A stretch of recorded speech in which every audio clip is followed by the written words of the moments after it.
প্রতারণা, অবহেলা, অন্যের কাছে হাসির খোরাক কিংবা অপমানিত হবার থেকে নির্জনে নিজের মতো করে নিজেকে ভালোবেসে তৃপ্তি পাওয়াকে যদি তোমার মতে স্বার্থপরতা বলে, তবে তোমার ধারণা একদম ঠিক।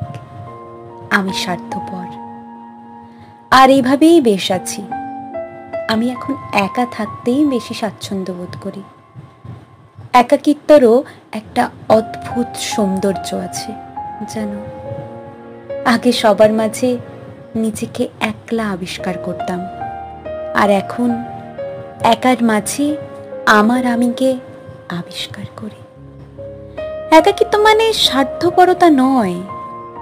একাকিত্ব মানে কিছু মানুষের থেকে কিছুটা দূরত্ব বজায় রাখা এবং নিজেকে নিজের অনেক কাছে রাখা।